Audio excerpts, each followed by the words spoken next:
Lalu bagaimana nasib WNI di Lebanon pasca eskalasi memanas di Timur Tengah? Kita langsung tergabung dengan Pak Yosi Aprizal selaku kuasa Aid Interim KBRI Beirut. Selamat sore waktu Jakarta, Pak Yosi. Pak Yosi, bagaimana Selamat kondisi sore. terkini WNI dan juga pasukan penjaga keamanan? Ya, jadi dari pantauan kami, alhamdulillah semuanya dalam kondisi baik saat ini. Mhm. Tadi TNI kita ada 1.200-an, kemudian warga kita masih ada 157 yang saat ini di Libanon. Hmm. Semua terpantau kondisinya baik. 7 orang saat ini warga kita sudah berada di shelter untuk kita amankan karena mereka tinggal di tempat yang tidak aman. Ya, di titik-titik mana saja yang menjadi ancaman, Pak, sejauh ini? Apakah dekat dengan target Israel atau bagaimana di Lebanon? Ya, jadi kalau kita boleh bilang serangan dari pihak Israel sendiri itu Hmm. sudah makin meluas. Ya. Tadinya yang terpusat di sekitaran Libanon Selatan, Hmm. beberapa waktu belakangan ini sudah nyampe ke timur, bahkan mulai ke bagian lainnya, termasuk Mount Libanon. Di Beirut sendiri sudah ada 4 kali serangan, kalau saya tidak salah, Hmm. dan itu lokasinya juga memang tidak terlalu jauh dari KBRI Beirut. Hmm. Apakah ada upaya evakuasi, Pak, untuk semua WNI yang ada di sana? Ya, jadi sebenarnya karena kondisi keamanan yang mengkhawatirkan, Hmm. kita sejak bulan lalu sudah mulai melakukan evakuasi. Mhm. Sejauh ini sudah 3 kali kita lakukan evakuasi, total 25 orang. Kita sedang siapkan evakuasi berikutnya. Baik, ke wilayah mana saja yang akan evakuasi, Pak? Apakah semuanya mau dievakuasi warga kita? Nah ini tentu kita terus dorong agar semakin banyak warga kita bersedia. Mhm. Sejauh ini catatan kita 70 orang menyatakan tidak bersedia Hmm. dengan surat pertanggungjawaban mutlak menyatakan tidak bersedia untuk evakuasi. Selebihnya mereka bersedia evakuasi tetapi hanya saat keadaan yang mereka pandang sudah darurat. Nah, tentu kita dorong mereka untuk bersedia evakuasi saat ini, saat kondisi relatif memungkinkan. Mhm. Kalau nanti sudah terjadi chaos, tentu evakuasi akan sangat sulit sekali. Walaupun harapan kita tentu kita berharap kondisinya akan membaik ke depan. Ya, yang menolak itu Pak 70, apakah diantaranya ini karena alasan mahasiswa, pelajar, atau memang bekerja di situ mau tidak mau harus tetap tinggal di Lebanon, atau justru menikah dengan orang sana? Ya, jadi terbagi kelompoknya. Beberapa warga kita sudah menikah dengan warga Libanon dan Hmm. sudah tinggal sekian lama di sini.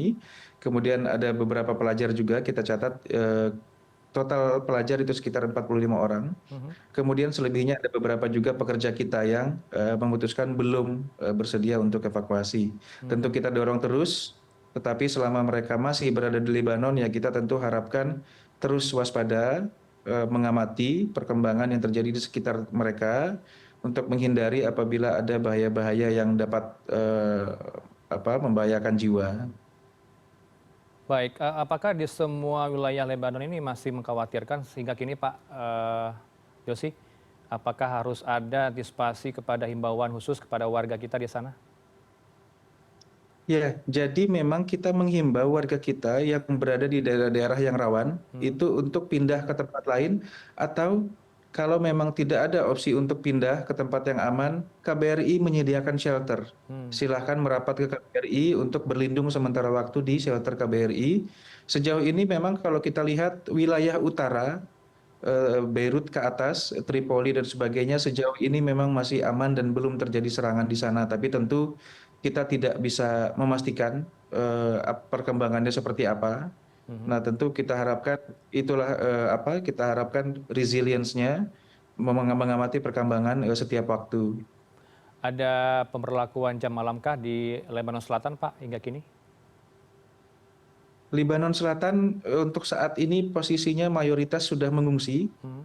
Kalau dari data IOM itu sudah sekitar 10.000 sudah mengungsi. Karena beberapa hari lalu itu kan sampai ada edaran agar menjauhi tempat-tempat yang berbahaya di selatan dan akhirnya terjadi arus pengungsian ke Beirut dan sekitarnya. Artinya sekolah juga ditutup ya, Pak, ya?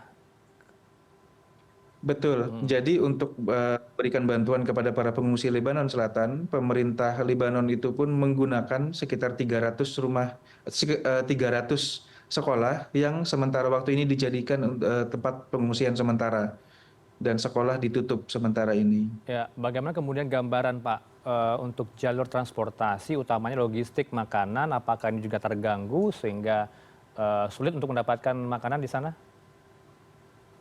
Kalau posisi hari ini, saat ini akses untuk memperoleh makanan dan kebutuhan lainnya masih tersedia.